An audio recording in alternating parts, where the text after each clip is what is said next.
And when did it become like when did you realize that like, wow, this is really actually working and this could be something that every business should be using? I always thought that was the case. I mean, I built my first websites over 30 years ago, and you guys probably know this. 90% of the issue is convincing people that they need to do it and getting the content out of them. And I remember convincing people why they needed to have a website and why Unbelievable to think about now. wasn't enough, and then explaining why they need to have social media because that's where people are. Wherever it's really the same argument. I'm 45 now. I give people the same argument. Wherever people are, you need to be, and you need to meet with them in their native way of communicating. So if they're on YouTube, you need to make videos. If they're on Facebook, you've got to do vertical stories, here on your cell phone. And 90% of the effort is convincing these local business owners that they need to do that. And then the rest of it, the actual execution is easy. So do you work hand in hand with local businesses, or do you do it more virtually? Well, we've done hand in hand until recently, the last month. True. Obviously, right now we're going through a little issue. I'm old-fashioned. I believe that when you build relationships, they happen in person when you meet people. I believe that's the best way of connecting. Certainly you and I, Bruce, we're connecting like this because of, what's going on outside, right? The quarantine and all that. But I'm, even though I'm, I guess, a technology guy, I believe relationships are built over time. Even though you can make connections in 10 seconds with some random person around the world, I believe it takes time to do that. And it's funny because the people come to me thinking that they're going to have some kind of quick shortcut in local marketing, some new trick, Snapchat or TikTok or whatever is the latest thing. Right. And I'm an engineer, right? I started in engineering.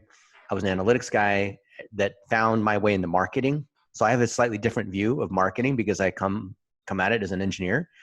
And yet I'm the one who's telling people, hey, you need to be more human. Hey, you need to be willing to get in front of the camera and make a 15-second video about something funny that just happened. Your dog pooped on the carpet. I don't know, whatever it might be, right? Just something that shows you're human. Like the engineer is the one who's telling you this. That's got to be something. And you think it'd be the other way around. And then the client wants to say, oh, like I'm not going to mention the guy's name. His name's Michael. I won't tell you his last name. But he hits me up every couple of weeks saying, Dennis, there's this new tool for, mortgage lead gen. I can buy leads at $10 a lead, not have to do any kind of marketing or, build websites or show my face or share my knowledge or leverage my network. And I say, Michael, that's a scam, dude. That doesn't work. Now, I'm going to try it out anyway. It's only $100 a month and they guarantee 10 leads. Okay. You go ahead and tell me how that works, right? And then he comes back, a month later. Oh, these guys ripped me off. I paid them, they gave me these reused leads and they were garbage. And I called them up and they were, dude, I told you, you need to make 15-second and 1-minute videos. You need to leverage your existing customer base. You need, but I could just get them on the phone, or if I can just get them into my office, they'll become a customer. Yeah, that's right. And so that same conversation you have when they come into your office, that's the same conversation you have online. I don't know it's what, that simple, right? I don't understand that, right? So let me ask you this. So if I'm a local business, it doesn't matter. Is there different areas that you think people should spend time depending on what kind of business it is, or all local business can kind of do the same thing? I don't believe in a one size fits all any more than going into a hospital. I believe everyone coming in needs the exact same set of drugs and surgeries and things like that. Right. There's differences by vertical. So you have certain things like our friend Matthew Janusek, he sells gym equipment to gyms, and that's a long sales cycle. So when you sell to a 24-hour fitness and when you sell to a college campus where they're outfitting their gym, that takes multiple meetings versus, a chiropractor versus like a local restaurant where they can maybe do a deal or it's an impulse kind of buy because you haven't decided where you're going to eat tonight. They're all different journeys. What you have to do is map out that customer journey, and ideally it's already done for you. Unless you're a brand new business and you have to figure it out, which is a different story. All you have to do is look at what your customers are doing across the different channels, study them, actually listen. You hear a lot of people say, oh, understand your customer. No, really. I'm not talking about personas. I'm not talking about hiring consultants. I'm talking about whoever actually talks to the customer needs to be the one to do this. Our friend Tommy Mello, he runs the largest garage door business in the US. Grew from nothing to some crazy amount of money that I don't think I'm not allowed to say how much money he makes, but he makes a lot. And he is out there in the field, even though he could retire and he's got several hundred employees that go around and install garage doors. He's actually out there himself talking to folks, listening to what they're doing. He sits on some of the calls and he fundamentally understands who they are, right? Our friend Chris Scott, he helps out real estate agents. And he scaled his business from nothing, because he was originally a real estate agent, and he still is, to 4,500 real estate agents in his group. Wow. And he has 4 webinars every month. And he knows exactly, because the first 18 months was a series of missteps because he thought he knew who the customer was. I'm sure you talk to your clients and they think they know who their customers are. They don't. So how do you find, just talking to them in real life, like you said, sometimes you got to build those relationships in real life. And asking questions or just listening to how they use your business. Is that what you do? Yeah. You listen to them. You use their same words. So instead of using marketing speak or what you heard someone else say, listen to them. So one of my friends, what he does is he gets on Zoom calls and he records them and runs the calls through like otter.ai or through rev.com or what have you. And he pulls out the exact phrases that people use and the stories that they use. So one time he was on the phone and some mom I think she was saying, oh, hang on a minute. I need to, the daughter in the background said, Mom, where's the laundry detergent or something like that. Right. And because he transcribed that, he thought, wow, if I'm trying to appeal to moms, I need to understand what these moms are thinking and doing. I need to use their exact language. So the stuff that they were saying, like, Mom, where's the laundry detergent? He used as a subject line in his emails, right? And there's something that only a mom would be like, oh yeah, I understand that, right? Just trying to like certain phrases that reflect you really identify with your audience. And then be specific with your ads. Is that what you're saying? So like use that terminology specifically targeted to those people? Yep. Not trying to be overarching and broad and give a, sort of Emancipation Proclamation address. You're trying to be very down to earth and normal with them. I was just telling you, Chris Scott, who does this with real estate agents. Yeah. He tells a series of little stories about what he's up to. Not trying to like everything starts with a story. That's why you hear people, for example, before we started this, I answered the door and Amazon just dropped off this new 14-24 Sigma lens that I'm able to use with this Sony A4 because we're going to film tonight. I'm so excited because I did all this research about how this lens works with, instead of native Sony glass. Or if you're a photographer, then you probably care about that. We can have these geek discussions and I can tell you about one particular kind of thing, right? Or how I can tell you a 15-second story about how I always carried Trident gum with me in my pocket when I'm speaking, because when I get off stage, all these people are going to come up and I'm sensitive about maybe I have bad breath. But I always keep a little gum. I keep gum in my pocket so I can, as soon as I'm done speaking, I pop a gum in my mouth and then I can come and chat with people and be fine, right? That's so funny. Yeah, I feel the same way. One moment. I'm not trying to give some overarching thing. I'm just literally sharing one moment and people can identify with that. So let me ask you this. So if I am a real estate agent and I'm in a local market, what would you suggest I do? Very simple. This is your money-making machine right here. Okay. And you point at your face, and I'm going to literally do it. I'm not going to tell you. I'm going to do it. All right. Okay? Dennis is holding up a phone for you. I know you're doing this. Holding up this phone here. This is my phone. Okay. I'm opening up Facebook right here. There it is. And I'm going to hit add to story. So I'm going to do a story. I'm going to hit this little photo thing. So now I can do a story. And if I hold it down, it becomes a video. And I'm going to do this. Now you can see that you're in the background and I'm here. And I'm here with Bruce at Smart Pizza Marketing. And we're learning how to tell stories. And it's just simply connecting. As simple as this, even if you're in your shorts, as you can see here. You're connecting with people on Zoom. So you should do it too. And I got a face made for radio. So if I can do it, you can do it too. There it is. Now I hit share. See, I got that. Got that story right here, right? Now I hit share to story. And there it is. It's done.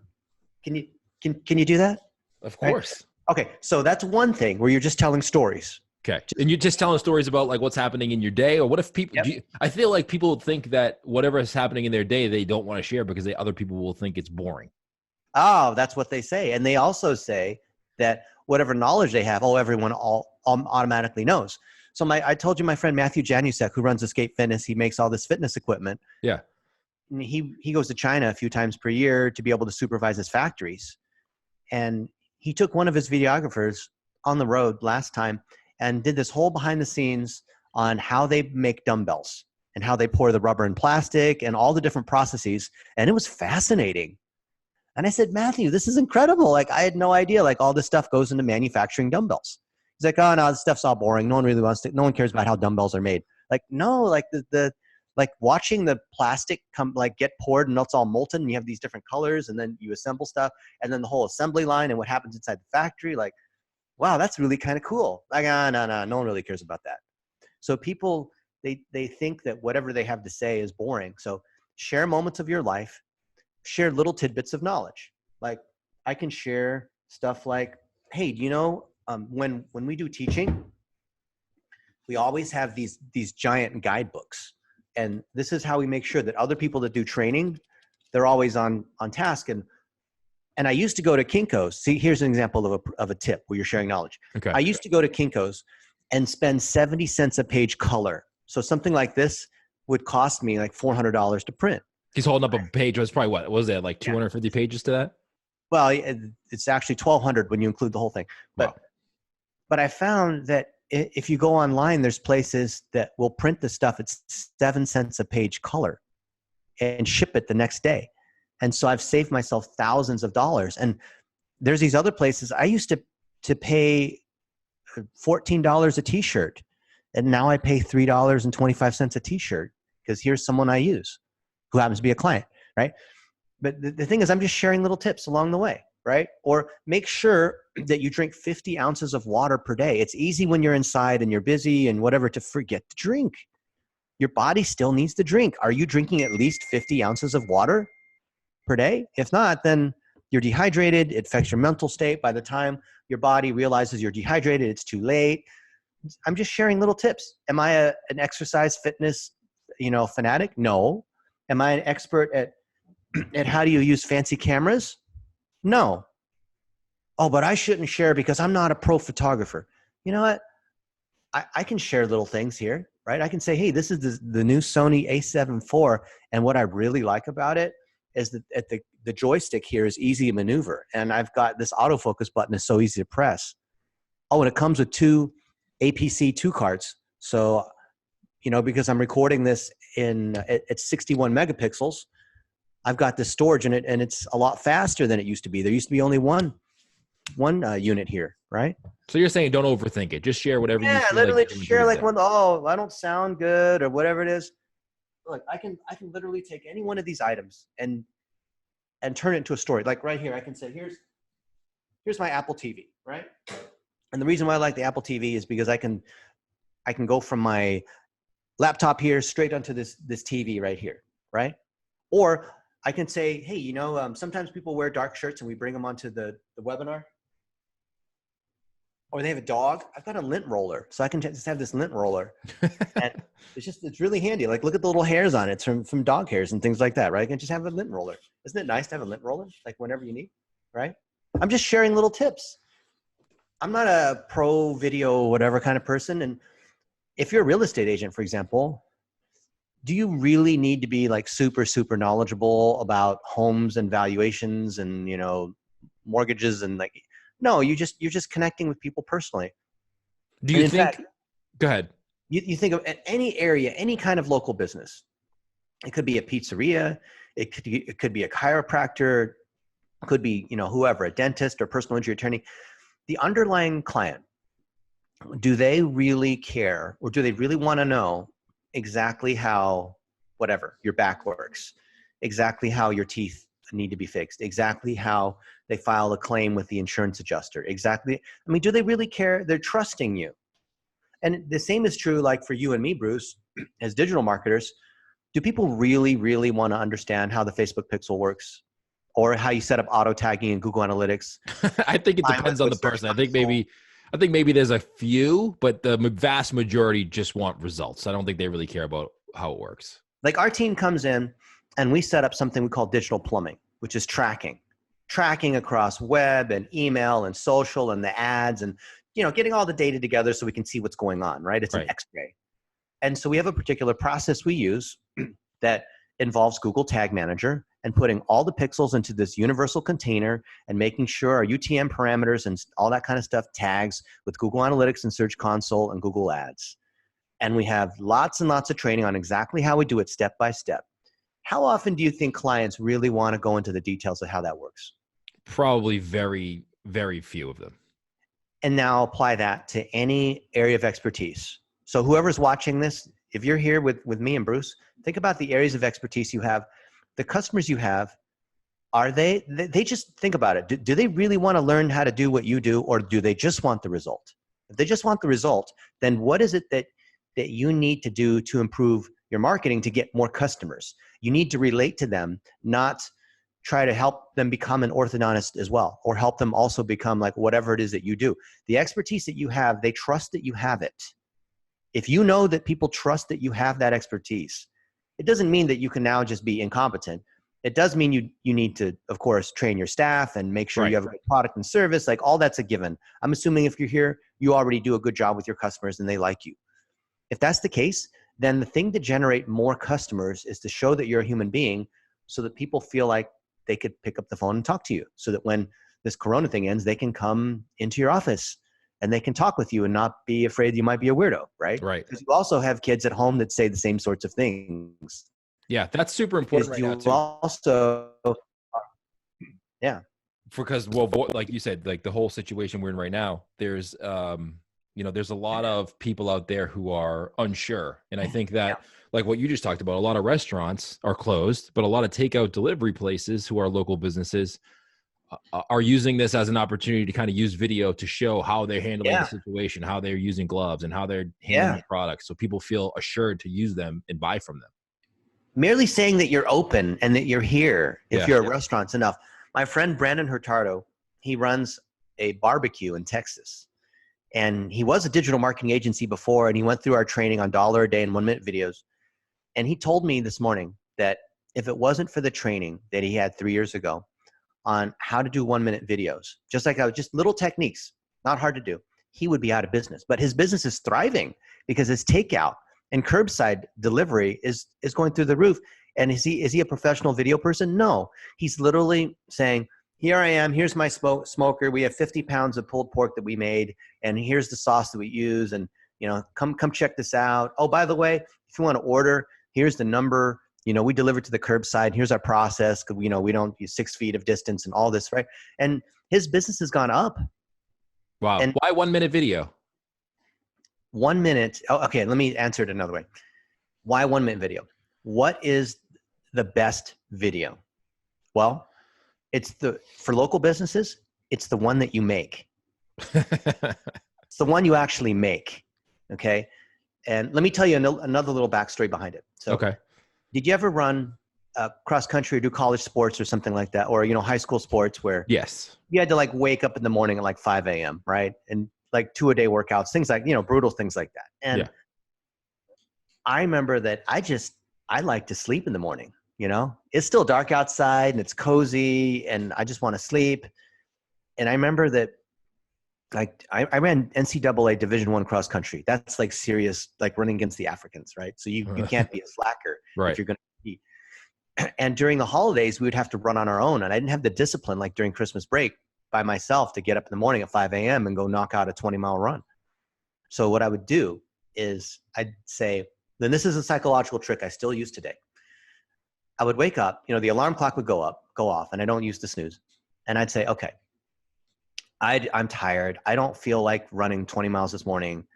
But what I'm going to do is I'm going to put on my running shoes and I'm going to go out and I'm going to run 100 meters. I don't care if it's cold outside. I'm going to run 100 meters down the road. And at the end of the 100 meters, if I decide that I want to go back and sleep because it's warm and nice, I have every right to do so with no guilt. But all I have to do is just get my running shoes on, go out and jog 100 meters down the road, how many times do you think I ever turned around and said, you know what, I'm going back to bed? Probably never. Never. But the point is to get me to that point. If I can just get to that point where I've run 100 meters down the road, then by then I've woken up, I'm energized, I'm feeling better, and I can complete the workout, right? Even if I felt like complete crap, by the time I put my running shoes on and I started jogging down the road, I started feeling better. I'm like, you know what? I can do this. I can run a mile, right? And so how do you eat an elephant? One bite at a time. That's right. So if you want to make video, what do you start with? 1 minute video, I guess, right? That's right. And if you want to just tell one story about how, like, for example, I like to mix flavored seltzer water with regular water. That helps me drink more water because I don't like the taste of plain water. And I can just tell stories about how I like to do that. And I'll go to Costco and buy their cheap water that's flavored seltzer water at 27 cents a bottle. And instead of paying, $1.70 for San Pellegrino, which I think tastes the same. Some people will say it tastes better. I can't tell the difference, right? and I'm just telling that as one story about how this is how I'm able to drink more water, right? I'm just doing one thing, one story. I'm not trying to tell 5 stories. I'm not trying to give a State of the Union address. Can you tell one story? Oh, I don't have anything important to say. Oh, I've run out of things to say. Every day there's something that happens in your life. Totally. And I agree with that 100% because when I first started this podcast, I never thought we'd get to episode 20. Yeah. Now we have over 300. Wow. So I agree with that 100%. And I know from talking to and working with like local restaurant, pizzeria owners that it is hard for them to get video going because they do have that mentality. They don't know what to say. They don't know how long it needs to be. But I guess if you're saying just do 1 minute video talking about what's happening in your day, that's easy for anybody to do. You know what? A lot of people think it has to come, Bruce, from their story and their expertise. Here's what I do, which I think you're doing too. If you look on my phone, just to be able to see, we always practice what we preach. So I got my phone here. And if you look at the stories that are here, these are me interviewing other people. Like this is with, here, a couple days ago, we were with, what's his face? Dr. Oz. See, here's Dr. Oz. Yep. We're hanging out with Dr. Oz, right? And just collecting little stories. And here he's talking about coronavirus, right? So I'm right there next to Dr. Oz. And I'm walking around with my phone, going around behind him, in front of him, while there's an audience, and just giving people a view of, like, here, I'm literally like right next to Dr. Oz. I don't have to come up with anything because I just need to witness what's going on. So if I'm a restaurant owner and someone comes in and, they tell their story about who they are and what they've done and why they're here and or I'm just curious about what's going on in their lives. People are always sharing what's going on in their lives. And it doesn't have to be a full-on podcast interview. I'll literally just say, I had lunch with Dr. David Berg, who's a doctor, and he has some opinions about this coronavirus thing. He also owns a chain of hospitals, which helps. And he told me something at lunch that I thought, wow, that quote, I've never heard that quote before. Would you mind saying that to me again? Right? And then I held the phone next to him, just like this, but I held the phone at an angle while he said that. I said, David, that is so awesome. Can you just say that again? And then he did. 15 seconds. Then we went back to lunch. Nice. Now, do you like promote those or boost those in the feed too? The same ones? Here, let me show you what I do. All right, Bruce. So you want to do this live, you and me? Yeah, sure. All right. So tell me something. I'm not going to turn it on yet. Tell me something that happened that was interesting that made you go, in the last day. So so we've been having a lot of meetings that have been interesting with local businesses, and they've been asking questions about like what they should be doing in today's environment because of the coronavirus. Okay. Like, is it safe for them to open or not? All right. So name one specific thing that you thought was interesting and non-obvious. Interesting and non-obvious. Let me think about that for a second as we sit here. So one thing. So here's the thing. I got a question from somebody if they should be selling toilet paper in their pizzeria. Which normally you would be like, you know what? Why would you ever sell toilet paper in your pizzeria? But nowadays, there's a okay. Stop there. All right. So you have your story about answering the question: should you sell toilet paper in your pizzeria? Now, are you ready to start? Sure. And tell the story. So I got my phone here and I'm recording it. All right. And go. All right. Interesting story that happened to me the other day was a customer or a client of ours emailed us and they wanted to know if they should sell toilet paper in their pizzeria. And obviously, when you think of that, you would never think of a pizzeria selling toilet paper. But with what's happening in the current situation, they didn't know if it was appropriate or not. And I just thought that was pretty funny. And should they? I don't know if they should sell it for a profit, right? If you're doing something for your community and you happen to just have extra supply of something that people need, then yeah, do it. But I don't think you should do it as a gimmick or for profit in this environment. I agree. And we got plenty of toilet paper. Bruce, that is so awesome. Bruce of Smart Pizza Marketing. Okay, there it is. So I've got your video. Okay. See, I got your video. And I'm coming over here. Now, a lot of people don't realize that, you know who owns Instagram, right? Facebook. Facebook. Okay, good. So see this? Now I got Instagram. I click on Instagram. There it is, right? Now I have lots of Instagram profiles here. You can have 5 per phone. My friend Kieran O'Brien, he's got, I think, 7 phones because he manages like 30 Instagram profiles. Wow, okay, sounds like us. Here, I'm clicking on the plus and I'm making a new Instagram post, not a story, a post. Okay. And if I come here to my library, okay, this is the one we just made. So I'll say, yep, next. Here's our story. Okay. And now I'm clicking next on that. I'm going to give it a title. Oh, by the way, here, notice I'm cross-posting. Notice when you connect these other accounts, can you see this? When you connect these other accounts, you can connect in Facebook, Instagram, and Twitter at the same time. So I can cross-post all these at once, and it counts as a native post. Okay? Now I will say, should pizza, you can't even spell pizzeria. Pizzeria. How do you spell pizzeria? E-R-I-A. So P-I-Z-Z-E-R-I-A. Yeah, I got it. Sell toilet paper. Okay. And then let's see. I will tag you. Make sure you're on Instagram with the same name, hopefully. Are you the Bruce Irving? Oh, no, you're both of them. You're both of these. 2. I got 2. The Bruce Irving and Smart There Pizza you go. Marketing. All right. So there it is, right? And I could hashtag toilet paper, I suppose. Now watch this. I know that, okay, here it is. Toilet paper challenge. Wow. You see all these suggested hashtags they have here? Yeah, right, funny. Here it is, toilet paper. I hit okay, hit share. All right. And now what's happened? This has been posted in 3 different places at the same time. Okay. So here it is, tap to view. And this is something people don't understand, right? See, check this out. All right, interesting story that happened to me the other day was a customer or a client of ours emailed us and they wanted to know if they should sell toilet paper. Okay, so now you see the boost post button? Yeah.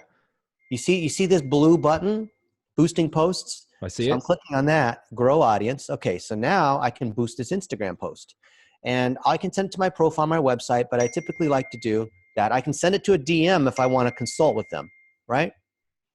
And I go next, and I've got a list of all of the audiences that I've pre-saved. Now I'm going to choose the Social Media Examiner audience because this is a relatively social media kind of thing. And then I'm hitting next. Now, what do they recommend? $5 a day. If you can see this, they recommend $5 a day over 6 days. I don't think that's very good. I like to do how much per day? I'm assuming $1 a day. $1 a day. Yeah. For 6 days. So it's spending $6. And I can use any set of audiences that I want. And here it is. I'm all set. $6 for 6 days. And create promotion. I just hit submit. Now this ad's being promoted. And I can view the insights on it. Already, we have had 2 people click like and 4 people have viewed it. But now look here. Okay, now I'm going to Facebook. Now I've gone to Facebook. And on Facebook, I'm going to come to my public figure page. And I'll see, like, here it is. Remember, I cross-posted. I made that post to Instagram, but it's also cross-posted to Facebook. And then I can come here to Facebook, and I can boost this post for $1 a day. And now I can go to Twitter, and I can go look at that post there and see how that's been. And I can boost it there on Twitter too, right? But there's a different way of boosting on Twitter that's a little bit goofed up because their system sucks. Right. now I can boost it to anywhere I want. And let's say that I'm a local business owner. I'm a pizzeria, and I just interview somebody who just something interesting. It doesn't have to be like, the team that came in and they won the state championship. It can just be anything about how, I used to hate anchovies, but now I love anchovies because I don't know, whatever it is, some little, anything, right? Some kind of story, right? It doesn't have anything to do with pizza. It's like, oh, so-and-so just lost her job. Well, hey, and you say, hey, Laura lost her job. Does anyone in the community need a housekeeper? Because that's what she does, right? And there's nothing to do with pizza. I'm just sharing something, right? And then I can take a piece of content like, okay, so if you're trying to drive sales and let me tell you about our delivery. We're still open. Here's what our menu is. We'll deliver it to you. I don't know, whatever it is, right? You can take that and you can boost it to your existing customers that you've uploaded through your digital plumbing, the email addresses and the people who've been to the store, the people who have been to the website, or you can boost it to the people within your zip code or within 2 miles of your store, or like there's all these, or people that like to eat pizza, whatever it is, right? Or PF Chang's. You can take any content you made, cross-post it to all these other channels like I just showed you, and then put $1 a day against it, and then people will see you. If people literally know that you are open right now, that is the biggest advantage. It's not because you're really good on video, you're clever. How hard was that, Bruce, for us to do what we just did? I mean, it was very simple. And how long did it take? It took like a minute. And does it require some amazing technical expertise? Absolutely not. Is there any reason anyone can't do this? Everybody actually can do it. They should. Okay. Now, how many people are doing what I just showed you? Posting on Instagram and cross-posting to Facebook and Twitter at the same time and then boosting the post? I would say 1% of the people who are listening to this right now. Yeah, if that. That's the secret to getting awareness of your business. And then you retarget the people who watch those with ads? Yeah. So then I could show you here. When I come and I look at my posts that are doing well, the ones that are getting, let's say. And do you do that for every post you do, $1 a day? Not every post, a lot of the posts. The ones that I think are worthwhile. I look at. Like what the interaction is before you post it, and the ones that do well, you boost those ones? Yeah, exactly. So let's see. Here's one. All right. This is when I was with Mike Berland in New York a couple weeks ago, and we're promoting his book. And the book's called Maximum Momentum, which you can see here in the background. And we're just seeing how is this ad doing and how many clicks did it get? And did it meet our certain standards of excellence? And if it meets that, I'm going to put more money against it, right? If it's not very good, well, whatever. Here's one where I'm promoting an event in Las Vegas at Cocoon, and it didn't do very good. Is this on your Instagram account? This one's Facebook. I'm inside Facebook Business Manager. Okay. And you can see it's $3.71 a click. I don't know if can you see this, or is this too small? No, because I can put you on speaker view and it pops up. Okay. So there it is, right? And if it does well, I'm going to put more money on it. What is doing well to you? What is that like? How do you identify if it does well or not? There's several things. It depends on what the objective is. So if you guys are aware of top, middle, and bottom of the funnel, right? Yeah. So if it's top of funnel and I'm trying to drive video views, if I can get that video view at less than 3 cents, that's pretty good. If I can get a through play video view, not a standard video view, a through play, meaning they've watched 15 seconds plus, and by default, Facebook will let you optimize to that. Okay. Because someone scrolling by and seeing the thing for 2 seconds doesn't count as a video view. They actually have to stop and watch. Right. And if your video sucks or you're not interesting, then people will scroll past you. Then, okay, that will hurt you. Second, if I'm trying to drive people to my website or drive people to, let's just say, if I can get people to my website for less than 70 cents in retail, that's pretty good.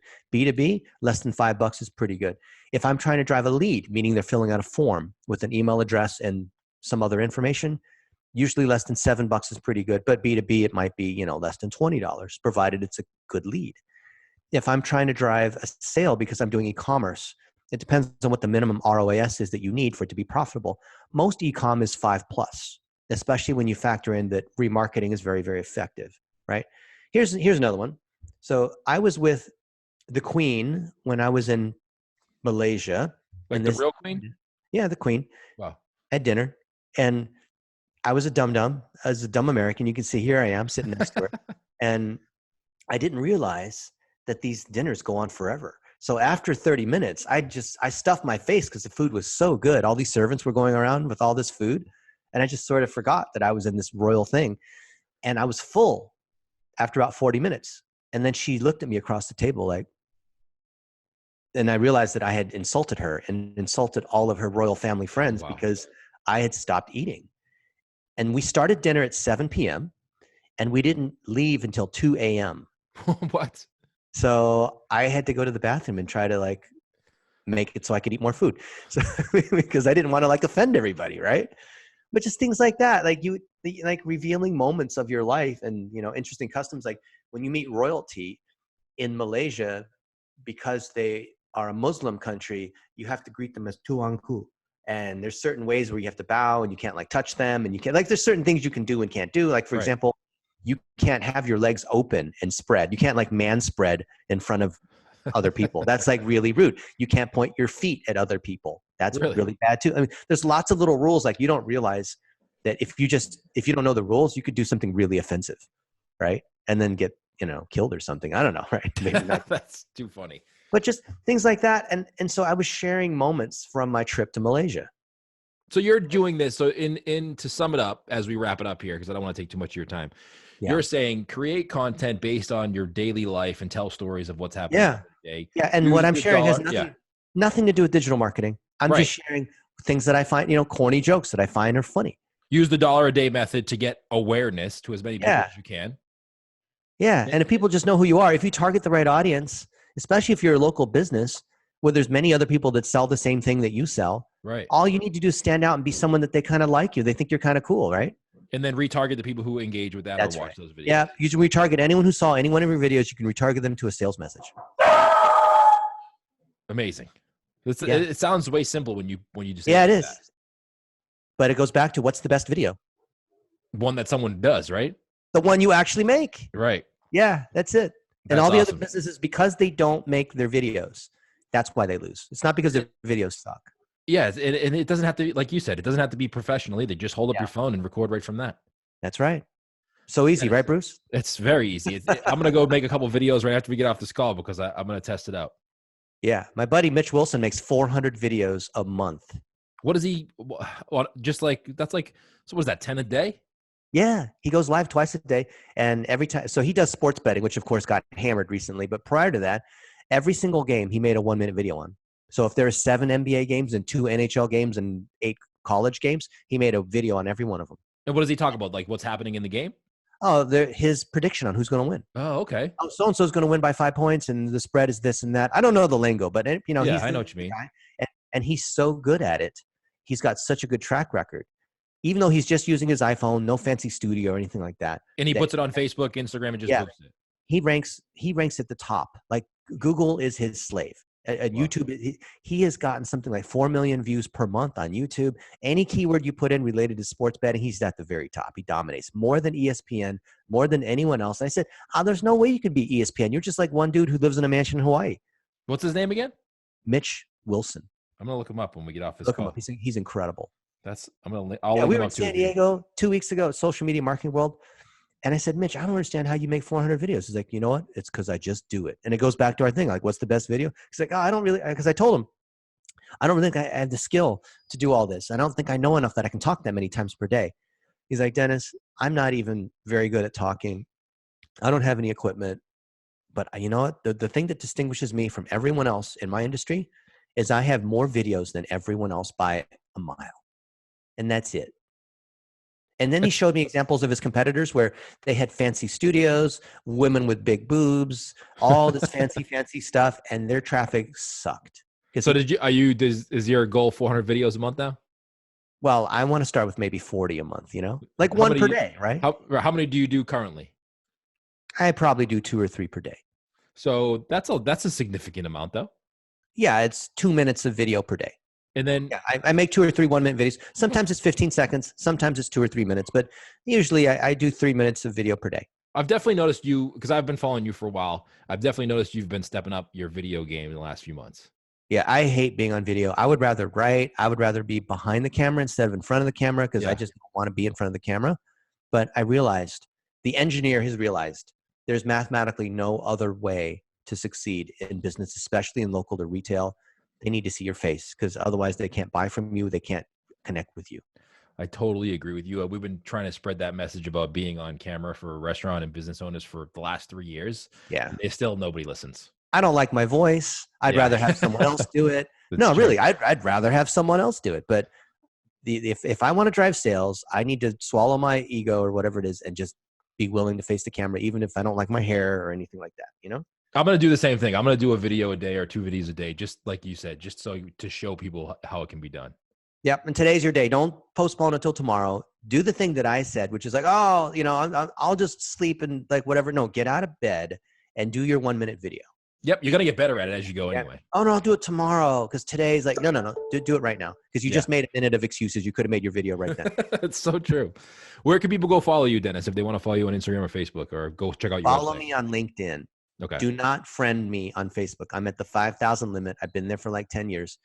Connect with me on LinkedIn. You can also email me at dennis@blitzmetrics.com. I always reply to email. Might take me a couple of days, but I always reply. Okay, cool. And what's your website again? blitzmetrics.com. All right, so go check them out. I'll link all that in the show notes for this episode as well. Dennis, thank you so much for all your knowledge and for hanging out with me for a little bit. Pleasure, Bruce. I'm going to see you guys make your little videos.